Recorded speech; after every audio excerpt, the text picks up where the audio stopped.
Me llamo Oscar Quintero y fui policía municipal en Tepic, Nayarit. Estoy retirado, pero hay una madrugada de 2009 que no me deja dormir. No hubo disparos ni persecución, solo una llamada que nunca debió existir. En el parte quedó como servicio sin novedad. Para mí, fue el inicio de una mala sombra.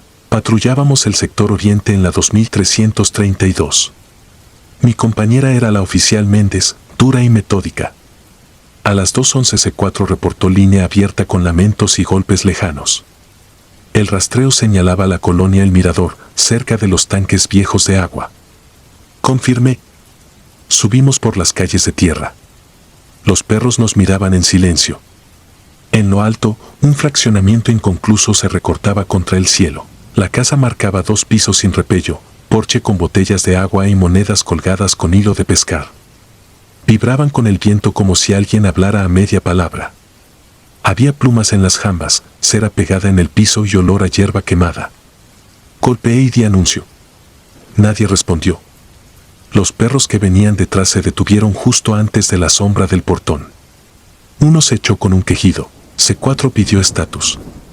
Reporté posible ingreso. La radio contestó con mi tono, negativo, 2332, no ingresen. Miré a Méndez. Señaló el display, canal 2, el que no usamos.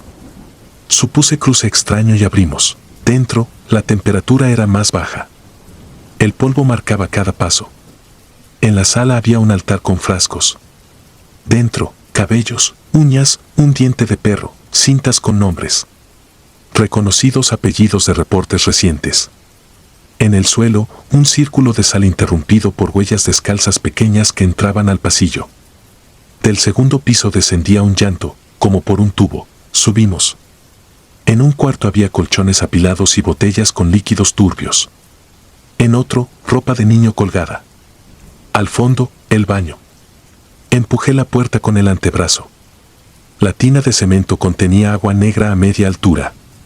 El espejo mostraba un nombre escrito muchas veces y medio borrado. La radio habló otra vez con mi tono, retírense. Sentí el pecho hueco. Méndez apuntó la lámpara a la tina. Por un instante vimos una cara sumergida, vieja e infantil, ojos abiertos, boca torcida. Se deshizo en ondas. Luego aparecieron dedos delgados, rozaron la superficie y dejaron una línea brillante.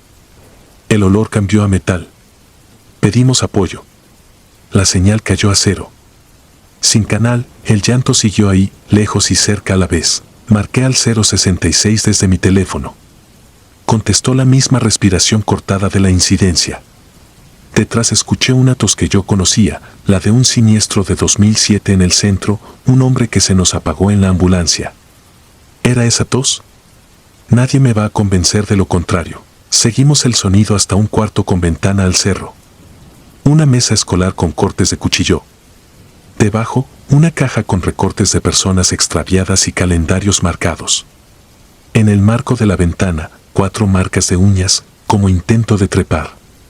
El llanto se movió hacia la pared contigua, de golpe. Golpeé con la macana. Hueco. Con luz rasante vimos la costura de un falso enjarre. Méndez metió la punta y la pared se dio como costra seca. Salió un aire detenido y el olor que cualquier policía reconoce, cadáver viejo. Aseguramos y nos retiramos al porche. En ese segundo las botellas dejaron de vibrar. Un perro ciego se levantó y se pegó a nuestra pierna sin mirar la casa. Llegaron peritos y otra patrulla. Rompieron el muro completo. Detrás había un nicho pequeño con restos cubiertos de cal y tela. La calavera tenía dientes de leche. La mandíbula presentaba una fractura mal soldada. Mientras fotografiaban, pregunté por luz y línea. No había servicio activo, pero el tablero había registrado picos a la misma hora durante 3 noches. La línea estaba cortada y, aún así, C4 tenía grabada la llamada con lamentos. Pedí escucharla. Después del primer minuto sonó mi apellido y un retírense con mi tono. No lo dije por el canal oficial. El operador juró que la captura venía de un teléfono residencial sin corriente. El Ministerio Público ordenó el levantamiento. Lo demás fue trámite. Cerramos cerca de las 6. En el informe escribí lo justo: botellas, altar, círculo de sal, falso muro, restos, señal típica, solicitud de apoyo sin respuesta. Firme. Algo en mí pedía dejarlo en blanco.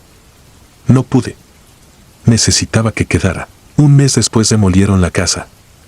El terreno quedó como un claro de tierra. Volvimos a pasar muchas veces. Nunca volvimos a oír perros.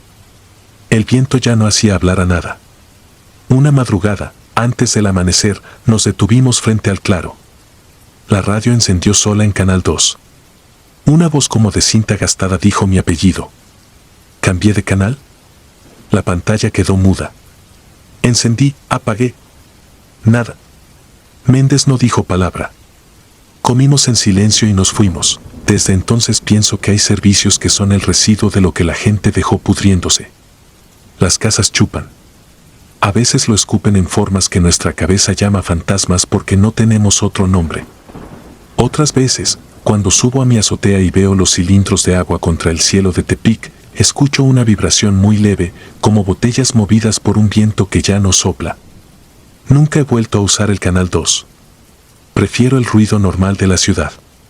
Ese ruido te dice que el mundo sigue. Pude no escribir este relato. Decidí hacerlo porque los años borran detalles. Quiero que conste que un perro no cruzó la sombra de un portón, que unas uñas marcaron un marco de ventana y que detrás de una pared falsa hubo alguien que no alcanzó.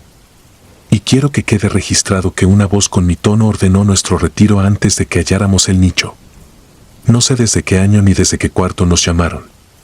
Solo sé que esa madrugada alguien pidió ayuda y alguien, con mi voz, intentó que no llegáramos a tiempo. En la agencia, al entregar cadena de custodia, el perito de guardia dijo algo que me heló el aire del cerro. Los dientes de leche en la calavera no tenían desgaste, parecían piezas colocadas a la fuerza, para un rito. En el sobre venían cintas con nombres repetidos, y uno aparecía 3 veces con letra. Al revisar la carpeta hallé que ese nombre correspondía a un reporte de niña extraviada en 2007. El resto era silencio, folios, sellos, fechas que caducan. La ciudad. Esa noche entendí que no todo busca justicia, a veces solo quiere seguir respirando en alguna parte del mundo.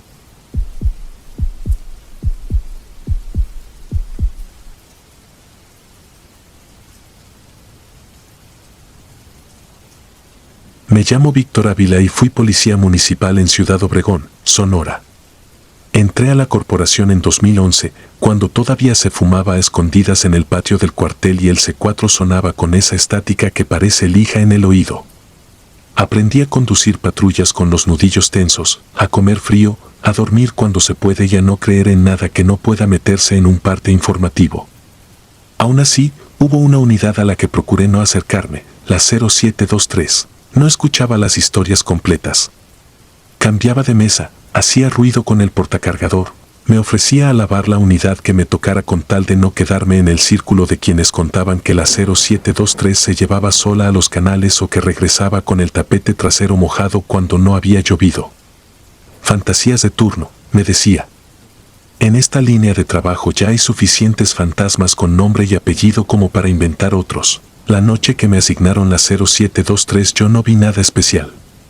Blanca, con las franjas azules gastadas, la jaula de rejilla y acrílico rayado de tantos viajes, el asiento trasero de plástico negro con una grieta cinta plateada, la luz interna que parpadeaba cuando golpeabas la puerta.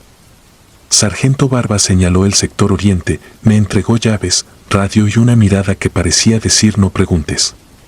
Mi compañera de turno era la oficial Baeza, recién cambiada de sector, de esas que sonríen con la boca, no con los ojos. Arrancamos a las 22:04. El tablero vibraba más de lo normal. Un zumbido agudo se colaba por la rejilla del aire acondicionado aunque estuviera apagado. Nada que no pudiera arreglar un taller.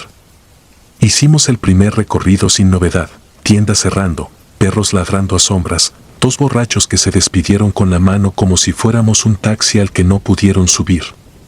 A las 0:37 C4 marcó un 10-16 en Prados del Tepeyac. Llegamos en 5. Una pareja gritándose con ese cansancio antiguo que siempre termina en empujones. Se controló, se firmó advertencia, cada quien a su lado de la puerta. Cuando volvimos a la 0723, el interior estaba empañado. No era frío afuera. Ya había visto eso en otras unidades por el cambio brusco de temperatura y el aliento. Lo raro fue el olor. No era a sudor ni a comida recalentada como suele pasar, era a agua vieja. Agua que ya tocó metal, tapete de goma, suela con tierra. Olía a canal, abrimos ventanas un minuto. Bajamos hasta la gasolinera de la Internacional y seguíamos con el olor pegado a la lengua. A las 2:11 recibimos un reporte por escándalo en Callejón Sin Nombre, cerca del Canal Bajo. Ingresamos. El callejón era una cuchillada entre tapias de bloc, apenas iluminado por un foco sin pantalla. Había 3 muchachos y un señor con el ojo hinchado. El señor llevaba las manos alzadas antes de que bajáramos. A veces la ciudad se cansa de sí misma y se entrega sin pelear. Lo esposamos a conductas y bebidas, lectura de derechos, y lo llevamos atrás. Yo manejaba. En el primer tope sentí lo que no quería nombrar, un peso que se corre. El señor iba a un lado, pegado a la rejilla. Ese desplazamiento no era de él. Alcancé a ver por el espejo cómo su espalda se separaba de la pared como si alguien se acomodara junto a él. Baeza me preguntó con la mirada. No contesté. Seguí, el olor a agua se intensificó. La luz interna, la que nunca sirve, prendió sola un segundo. En el acrílico de la jaula, de nuestro lado, quedó un óvalo opaco. No era mano. Parecía una frente. El detenido empezó a respirar por la boca, rápido. No lo culpo. Entre esa oscuridad plástica, el sorbo metálico del olor y la idea de estar con alguien más aunque no lo veas, cualquiera se ahoga, mantuve rumbo al centro de detenciones. En cada esquina, el radio tronaba con estática.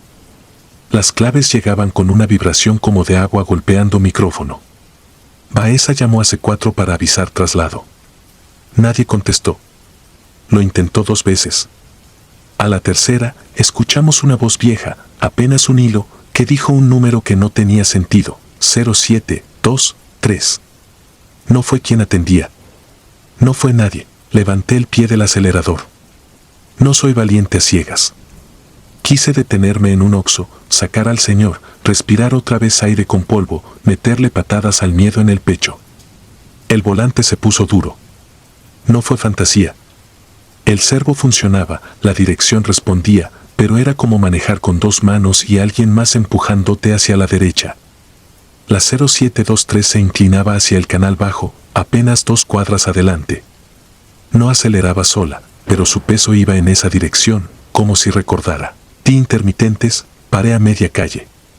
Baeza bajó por su lado. Yo me quedé un segundo con los dedos en el aro del volante. En el asiento trasero, el señor empezaba a llorar sin vergüenza. Con los hombres adultos hay 2 llantos, el que se aguanta por orgullo y el que sale cuando creen que no hay nadie a quien demostrarle nada. Era el segundo. Dijo, muy bajo, que no lo metiéramos con el que ya va. No era un chiste. No era borrachera. Bajé. Abrí la puerta trasera con el seguro que se atora. La luz de arriba no prendió. Mi lámpara dio de golpe sobre el plástico negro del asiento. Había agua. No charco, no humedad fingida. Agua activa, corriendo, empapando la grieta con cinta y goteando por el borde hasta el tapete. No podía venir de la lluvia porque no había. No podía venir de garrafón porque no olía a eso. Olía a canal, a algas podridas, a peces muertos debajo del puente, a botas hundidas hasta la pantorrilla en limo oscuro. El señor tenía el pantalón húmedo hasta la mitad del muslo, como si hubiera estado sentado en una banca mojada. El tubo de la jaula tenía perlas de agua corriendo hacia abajo. Cuando acerqué la lámpara, vi el rastro de dedos de alguien que intentó agarrarse del acrílico desde adentro, dedos arrugados, piel de estar horas en remojo, una marca nueva resbalando despacio. Sacamos al detenido. Lo paramos afuera, inmóvil. Yo metí la cabeza un poco más. El olor me mareó. Me quedé mirándome en el espejo retrovisor interior, ese que está más como costumbre porque no se mira hacia atrás, la jaula lo impide. El espejo estaba empañado por dentro. Con algo, una uña, la punta de un hueso, alguien dibujó una línea corta, luego otra, luego un círculo que, si te lo propones, es una O. O de Obregón. O de 8. O de oxígeno. O de auxilio. Quizá nada. Yo quería que fuera nada. Baeza cerró con fuerza. Sugirió que lleváramos al señor caminando a la comandancia. Eran 10 cuadras, se puede. No discutí. Llamó a C4 desde su celular y avisó la anomalía como fuga de líquido del sistema trasero. Eso lo anotaría después en la bitácora mecánica con pluma negra que mancha. Emprendimos la caminata. La patrulla se quedó sola, motor encendido, intermitentes. Las luces ámbar golpeaban las paredes del callejón como respiración contenida. A los 20 pasos, la luz interna de la 0723 se prendió sin que nadie abriera nada. Después se apagó. Después volvió a prenderse, pero esta vez no fue luz, fueron las torretas, apenas un suspiro azulado sin sirena, como cuando pruebas la batería, un parpadeo con sueño. La unidad no se movió. El olor ya no nos alcanzaba. El señor caminaba como niño castigado. Baeza no me hablaba y yo se lo agradecí. A la mañana, entregamos al detenido. Dejamos la 0723 en taller. Mecánica dijo que el drenaje del asiento trasero estaba obstruido con cabellos y tierra y que por eso se acumulaba humedad y se devolvía. Hicieron un dibujo en la orden de trabajo. Nadie pudo explicar por qué, con el coche recién lavado por fuera, el tapete trasero tenía arena de canal, con ese grano más grueso y algunos hilos verdes. Una semana después me contaron, sin que yo preguntara, lo que evitaba oír. En 2007 hubo una tormenta a destiempo. La 0723 era nueva. 2 oficiales resguardaron a un joven que había asaltado una tienda, 16 años, flaco, con tenis sin agujetas.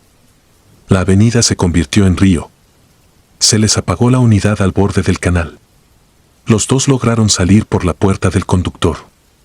La 0723 se hundió hasta media puerta, como si algo la jalara. Nadie encuentra el momento exacto en que dejaron de oír golpeteos contra la jaula. Dicen que cuando la sacaron con grúa, la puerta trasera no abría y por dentro estaba rayada con marcas en el acrílico y la pintura levantada del techo como si hubieran raspado y raspado hacia arriba, buscando aire. Dicen muchas cosas. Dicen que al muchacho nadie lo reclamó y lo enterraron como desconocido. Desde entonces, contaban, a veces la 0723 regresaba húmeda sin explicación. A veces se detenía mirando a los canales aunque el conductor quisiera girar. A veces los detenidos decían que ya iba alguien atrás. A veces, cuando el C4 listaba unidades para operativo, se colaba una voz con una cifra que no venía al caso. Y, de vez en cuando, un oficial juraba ver, en el espejo que no sirve, una coronilla pelona apoyada contra la rejilla, la piel hinchada como mano olvidada en cubeta. No me reí. No dije nada. Firmé la orden de salida del taller y pedí, con la formalidad más seca que pude, rotación de unidad por fallas intermitentes. Me la negaron 2 noches y luego me la otorgaron sin explicación. La 0723 siguió circulando un año más. Después, de un día para otro, desapareció del parque vehicular. Nadie supo si la subastaron, si la desarmaron o si la donaron a alguna sindicatura necesitada de fierros. A veces, cuando paso por un crucero y veo algún sedán blanco con una rejilla improvisada, busco la grieta del asiento, la cinta plateada, el reflejo mal limpiado de una frente en el acrílico. Hay quienes creen que el miedo es un monstruo que salta desde el monte.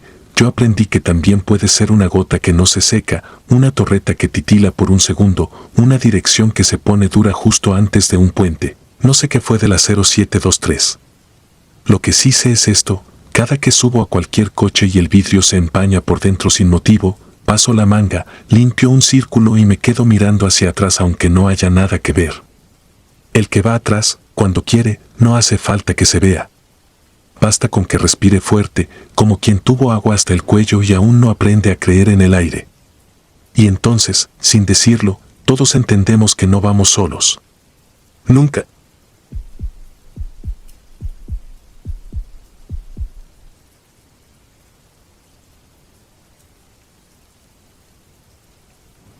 Me retiré de la policía municipal hace años, pero hay noches en que vuelvo a estar dentro de la patrulla y el radio vuelve a vivir por cuenta propia. Lo que cuento pasó en octubre de 2004, en Jalapa, Veracruz. Éramos unidad PM 233, yo al volante y mi compañero Vega a la derecha. Llovía a rajatabla, el parabrisas peleaba contra una cortina continua. La ciudad olía a tierra recién abierta y a cable quemado por los relámpagos. Teníamos tortas frías sobre el tablero, café ya sin calor en el portavasos y una falsa calma que siempre es antesala de algo. El llamado entró a las 23:18 por la banda municipal. C4 reportó un 10:52, apoyo urgente a domicilio en la colonia Lomas del Semillero, edificio de interés social, Torre C, cuarto piso. Una mujer había dicho entre sollozos que su sobrino se estaba haciendo daño y que había sangre. Demasiado general para nuestro gusto, suficiente para saber que había que llegar primero. Pedimos ambulancia en camino y aceleré. La lluvia, cada vez más pesada, hacía del asfalto una piel viva, la sirena rebotaba en los callejones como si alguien contestara desde la oscuridad. Encontramos la Torre C con las luminarias del estacionamiento parpadeando y charcos que dejaban ver aceite irisado. Subimos las escaleras con la Maglite al frente. En el segundo piso, un perro se encogió en una esquina sin ladrar, los pelos erizados, siguiendo con la mirada algo que no vimos. En el tercero, un plástico negro tapaba un ventanal, el viento lo golpeaba por dentro, como si respirara. El cuarto piso olía a humedad vieja y cloro. La puerta 4 se abrió antes de que tocáramos. Una mujer de 30 y tantos temblaba con las manos rojizas, mirada de shock. Apenas dijo que era la tía. Detrás, el departamento, luz de focos desnudos, muebles apretados, una sala con juguetes de niño desordenados. En el piso de la cocina, marcas oscuras que la lluvia no había traído. La voz de la mujer se quebró sin terminar una frase. Con la práctica que solo te da lo feo, revisamos primero que no hubiera agresor dentro. Nada a simple vista. El llanto venía de un cuarto al fondo, puerta cerrada, un candado portátil del lado de adentro. ¿Hacía frío? No de esos fríos de clima, frío de lugar cerrado donde algo detuvo el aire. Golpeé la puerta e hice la pregunta de rutina. Silencio. Luego, muy leve, un clic del lado de la chapa. Vega me miró. El candado seguía puesto. Algo rozó el piso desde dentro. Apoyé el oído y escuché dos respiraciones, la de un niño agitado y otra cosa que no sabría describir. No era una voz, no era un sonido, era la idea de un hombre metida en el ruido. Pedimos a la tía que se hiciera a un lado. Con la palanca hicimos palanca, madera vieja contra metal nuevo, y la puerta cedió. El cuarto era pequeño, paredes con humedad en figuras de mapas, un closet de lámina medio abierto. La cama tenía sábanas con dibujos de autos. En el piso, un niño de unos 12 años, descalzo, con los pies mojados como si hubiera cruzado lluvia, la ropa pegada al cuerpo y las manos cerradas en puños. A su lado, un cuchillo de cocina con el filo hacia nosotros. Lo primero que me golpeó no fue la sangre en los nudillos ni el objeto en el piso, fue su mirada. No buscaba ayuda ni se escondía, medía la habitación como quien calcula una salida que no existe. No hubo tiempo de hablar. El niño se movió de golpe hacia el cuchillo. Salté y lo inmovilicé por la espalda. Vega controló el brazo. El cuerpo era pequeño pero tenía una rigidez que no supe de dónde venía. Lo esposamos. El metal hizo un sonido seco que me aprendí de memoria esa noche. El cuchillo, ahí mismo, quedó fuera de alcance. Le palpé el pulso, rápido, irregular. No lloraba. No suplicaba. Solo respiraba mal. Entonces el radio emitió estática, una ráfaga de chisporroteo que nos hizo apretar la mandíbula. C4 preguntó por estado en sitio. Apreté el botón para responder y, antes de que hablara, una voz contestó desde nuestra frecuencia, PM 233 en control. No fui yo. No fue Vega. Esa voz tenía mi apellido, el ritmo de mi voz, pero como grabado en un cuarto vacío. Miré a Vega, él ya me miraba a mí. El niño sonrió a la nada, como si hubiera escuchado un chiste. Dijimos el estado real, pedimos la ambulancia con prioridad. El radio quedó en silencio, como si hubiese quedado satisfecho. Revisé el closet, ropa colgada, un balón desinflado, cajas con útiles. En el fondo, sobre la lámina, había rayones.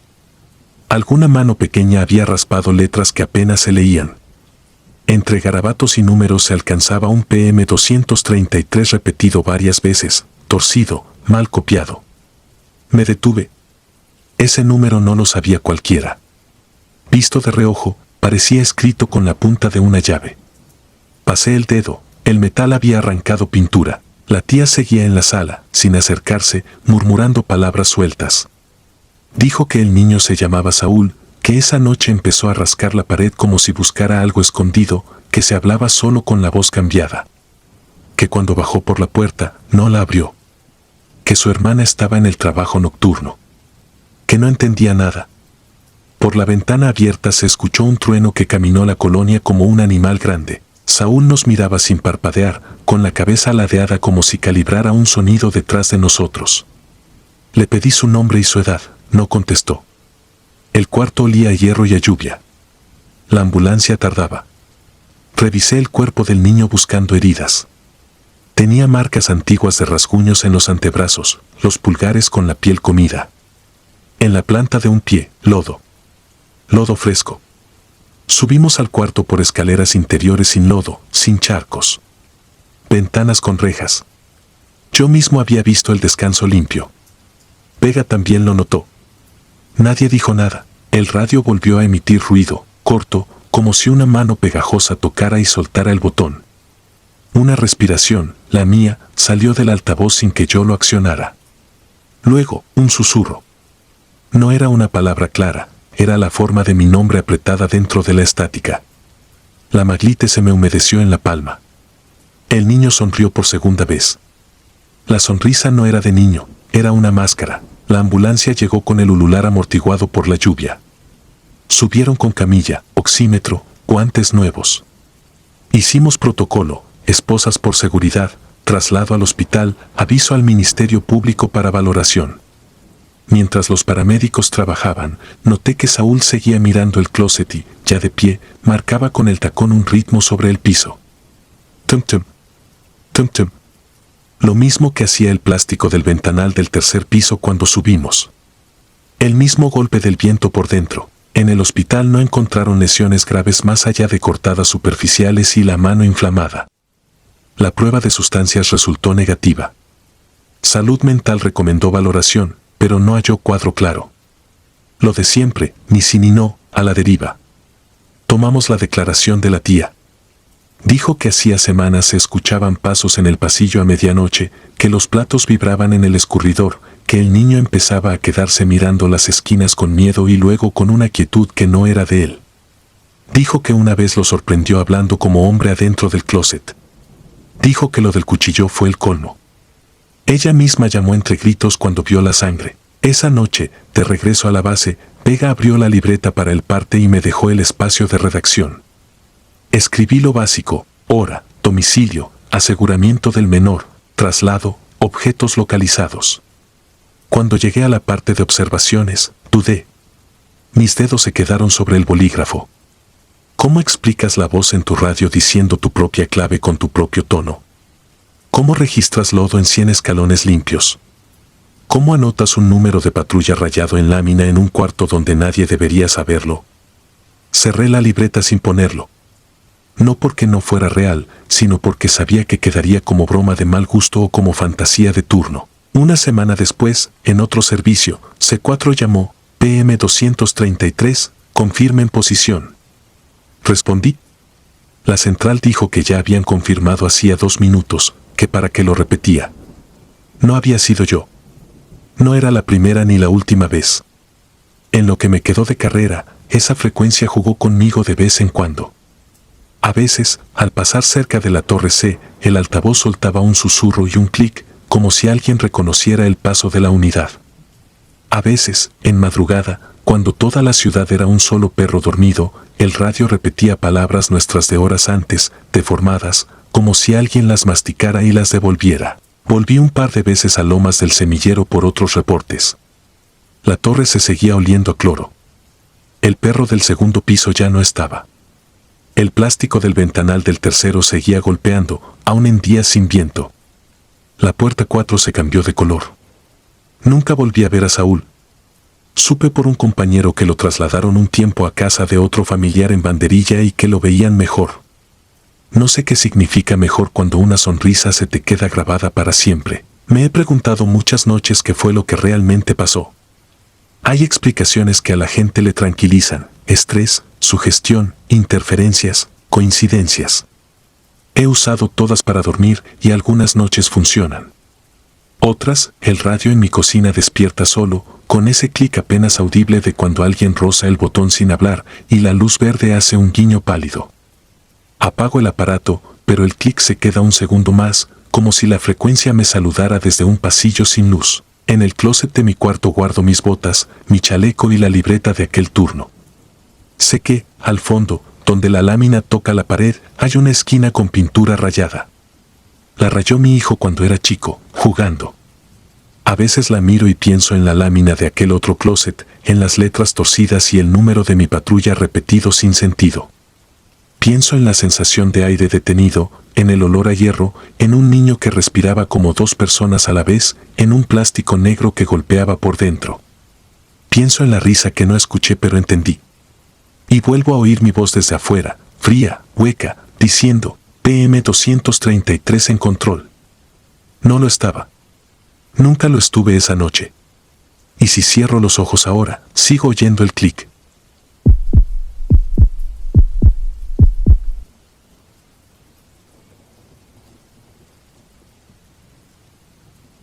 Nunca quise contar esto con mi nombre porque fui policía municipal y aprendí a guardar lo que nadie quiere oír.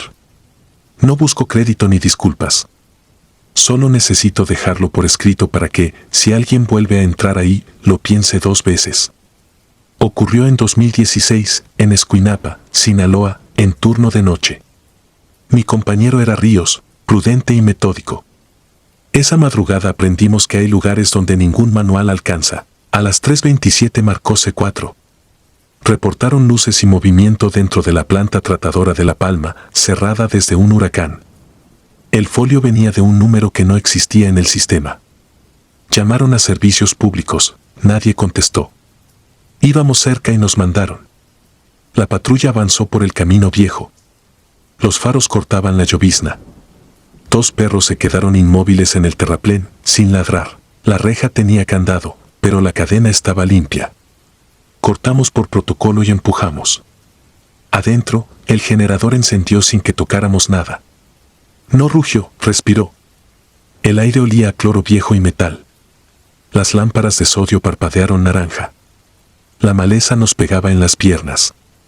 Las piletas abiertas parecían quietas, aunque una piel de ondas finas temblaba sin viento. Vi huellas sobre el polvo húmedo del pasillo metálico, descalzas, pequeñas, muy marcadas.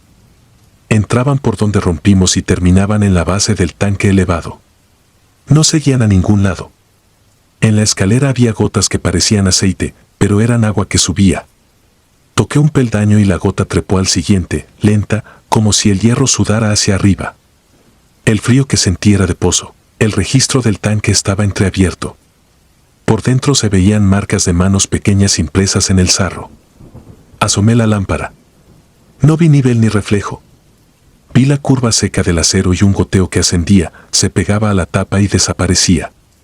La radio tronó con estática y escuché mi voz de hace minutos repitiendo el folio, con el mismo tropiezo. Apagué. Volvió a sonar. ¿Cambié de canal? La repetición siguió. Fuimos a la oficina en busca de bitácoras. La puerta cedió. En las esquinas había polvo, la mesa estaba limpia. Un reloj marcaba 3:27. Sobre el escritorio, otro se había detenido en 3:27. En un archivador hallé una libreta con sellos del municipio. Las últimas entradas eran de 1998, niveles de cloro, quejas, firmas.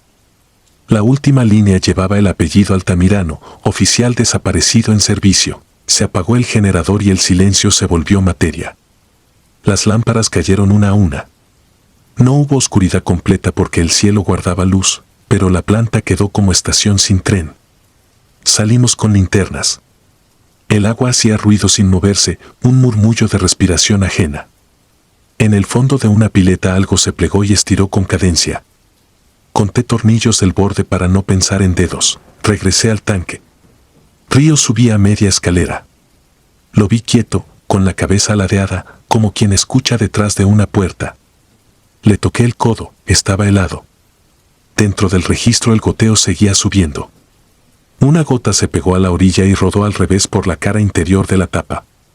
El metal crujió con latido. Un hilo de aire helado nos ardió en los ojos. Quise cerrar, pero cualquier golpe sonaría a llamada. Bajé primero. Cada peldaño sonó con un desfase que no correspondía a mi peso, como si los pasos ocurrieran dos veces. Al tocar piso vi que las huellas pequeñas continuaban ahora hacia la oficina. No las seguimos. Pedí apoyo por radio. La operadora recitó mi folio, pero agregó que ya nos habíamos retirado. Usó el pasado como si yo hablara desde después. Le pedí repetir. Repitió con los mismos silencios. En la caseta de la entrada colgaba la chamarra de un velador que ubicaba del mercado, nombre bordado con hilo azul. No estaba. En el cajón, una credencial vencida en 2013 y un recibo de nómina del mes anterior. Sobre el vidrio, la marca de una mano pequeña en una grasa que no se quitaba. Ríos volvió junto a mí. Tenía las muñecas con sombras de dedos, 4 por lado, hundidas como si lo hubieran sujetado sin romper piel. Le pasé agua. No quiso mirarse, la tapa del registro se cerró sin viento. Fui por cinchos para asegurarla. Al volver, ya tenía una cinta amarilla vieja, tiesa, amarrada con un nudo difícil. La toqué y no se movió aunque soplaba aire del mar. No olía a plástico al sol, olía a cuarto apagado. Apreté el nudo por terquedad hasta sentir que algo me apretaba de vuelta en el pecho. Solté y respiré despacio. Nos retiramos sin sirena. Redactamos el parte como se escribe cuando no quieres que te manden a evaluación. Cadena cortada por prevención, inspección negativa, probable desperfecto eléctrico, se solicita intervención de servicios públicos. Al día siguiente pregunté por el velador. Me dijeron que ese puesto no existía desde 2013 y que la planta llevaba años cerrada y sin llaves. Pregunté por Altamirano. Un veterano se santiguó. Dijo que su unidad reportó 10 a 97 en planta y después solo ruido. Ríos pidió la baja meses después. Yo seguí un tiempo. Cada vez que pasaba por el camino, los relojes del tablero parpadeaban 3:27 durante un instante, aunque fueran las 9. Cuando vendieron el tanque como chatarra no sentí alivio. Hay silencios que no terminan con mazos. Hay lugares que, aunque los desmontes, quedan en la costumbre del trayecto y en la electricidad. Aprendí a no mirar el baldío. Ahora escribo esto porque, de madrugada, la radio local interrumpió un bolero viejo con nuestra clave y el número de nuestra unidad en una voz que no era la del locutor. Tenía entonación de parte de rutina y la respiración cansada de alguien que sube y baja escaleras. Se coló un minuto de estática como lluvia fina.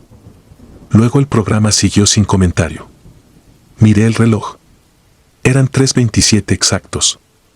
Me quedé sentado con el uniforme que ya no uso. No pretendo explicar nada. La academia enseña armas, tránsito, detenciones. No enseña a reconocer los puntos donde las cosas dejan de obedecer. En esos lugares el oficio no es resolver, es retroceder a tiempo.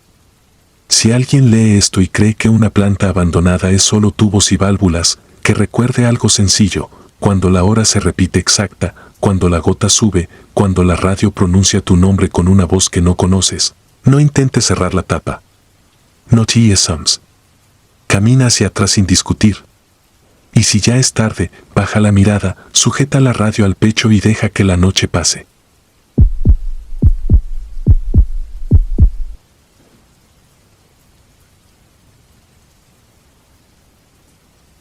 Soy policía municipal desde 2013. Lo que voy a contar ocurrió una madrugada fría en San Lucas del Norte, un municipio de Zacatecas donde las calles cambian de nombre con cada administración y los postes alumbran lo justo para que el miedo vea por dónde caminar. Yo iba de conductor en la patrulla 27, con Villeda de copiloto. Tercer turno, 22:06. El tipo de horario donde la ciudad parece un escenario montado solo para que uno se pruebe que tanto aguanta. A las 3:19 C4 reventó el silencio con un despacho que me sigue pesando en los oídos. Reporte múltiple de gritos en una casa en obra negra, Colonia Jardines del Río, esquina de Naranjos y Tezontle. Los vecinos insistían en que llevaban más de una hora escuchándolo. No había antecedentes de violencia familiar ni broncas recientes, solo ese lote que todo el mundo decía que nadie compraba porque ahí las construcciones se enferman y se quedan a la mitad. Éramos la unidad más cercana. Avisé que estaríamos en sitio en 2. Villeda marcó en el libro de turno la hora de llegada estimada. El parabrisas venía con la bruma pegada, la luna, oculta detrás de un techo de nubes, dejaba un resplandor plano que hacía parecer las calles más anchas y más vacías de lo que eran. Al doblar por Tezontle vimos siluetas en las ventanas. La gente asomada, en bata, con los celulares apretados como escapularios. Frené frente al lote. La fachada era un rectángulo gris con barras de varilla asomadas como huesos. Un portón sin candado colgaba vencido hacia adentro. Del interior venía un chillido largo que subía y bajaba como un serrucho, demasiado agudo para una pelea, demasiado humano para un animal. Anuncié por radio el arribo. Pedí otra unidad por protocolo. C4 respondió que todas estaban ocupadas en una volcadura en la carretera y que nos mantuviéramos en línea. Villeda y yo nos cruzamos una mirada de esas que no dicen nada y dicen todo. Hicimos retirar a los curiosos. Nadie se resistió. Los gritos volvieron a cortarnos la espalda, esta vez con un vibrato que parecía brotar de las paredes mismas. Entramos con linternas y arma baja. El olor fue lo primero, humedad de cemento, agua estancada y un resto de amoníaco que hacía picar la nariz. El piso estaba cubierto de polvo y fragmentos de tabique. En ese polvo había pisadas descalzas pequeñas, algunas superpuestas, como si hubieran caminado en círculos. Avanzamos por el pasillo principal. A la derecha, un cuarto con sacos de mortero rotos. A la izquierda, una escalera sin barandal. El grito se apagó al primer haz de luz. Quedó un eco breve que se perdió en la bóveda del techo sin repellar. La planta baja estaba vacía. Lo único fuera de lugar, un plato de plástico con agua limpia y una cobija enrollada en la esquina, como si alguien hubiera intentado hacer un nido improvisado. Hicimos un barrido y subimos. En el descanso, el radio metió interferencia. La estática formó palabras que no reconocí de inmediato. Villeda dijo que a él le había parecido oír nuestra clave y mi apellido, pero aceptó que podía ser su gestión. En el segundo nivel la cosa empeoró. Era un espacio abierto, 4 muros a medio aplanar. En el centro, un círculo de ceniza y cabello quemado. Alrededor, manchas de vela corridas como lágrimas en los tabiques. Sobre una pared, letras torpes con pintura roja formando una frase inconclusa y varias horas escritas con marcador negro. 1:12, 2:7, 3:14, 3:27, 3:33. Yo miré el reloj, 3:21. No me gustó que uno de esos tiempos coincidiera con nuestro arribo. Alguien había dejado un teléfono sobre un tabique. Pantalla rota, sin chip, modo avión. Aún así, reproducía en bucle un audio con voz de mujer gritando. Era claro, los primeros reportes escucharon ese audio, quizá para atraer. Tomé el aparato, el archivo marcaba fecha de 2 noches atrás. Lo paré. El silencio cayó con un peso que dobló el aire. Entonces, desde el baño sin azulejo, surgió un quejido distinto, un arrastre húmedo contra la losa. Villeda caminó hacia allá. Pasó su luz por la puerta. No había nadie. El quejido continuó, pero ahora detrás de nosotros, en el hueco de la escalera. Giré rápido. Otra vez nada.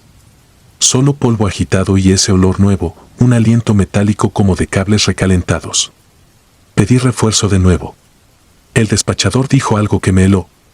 En la bitácora, según él, la patrulla 27 ya había estado en ese domicilio a la 1:12, sin novedad, y había liberado. Le respondí que eso era imposible, que a esa hora perseguíamos una moto robada en San Isidro. Hubo silencio. Dijo que confirmaría y se cortó. Villeda me clavó la luz en la cara un segundo, como para asegurarse de que yo era yo. Bajó el haz. Volvió a oírse el arrastre, ahora más cerca, como si subiera un tercer par de pasos invisibles. Nos pegamos muro y avanzamos hacia el extremo donde faltaba colocar las ventanas. Afuera, el viento soplaba desde el río. El frío entumecía los dedos dentro del guante. En la orilla, bajo la luz naranja de un poste, un perro flaco nos miraba fijamente, las costillas le hacían sombra. Aulló sin abrir la boca. Sentí un pequeño clic en el oído, como cuando uno pone una concha y oye su propia sangre. Mi radio soltó mi voz con medio segundo de retraso. Lo juro. Dijo mi clave, mi nombre y la frase sin novedad. No la había dicho. Me tembló el estómago. Villeda señaló el piso.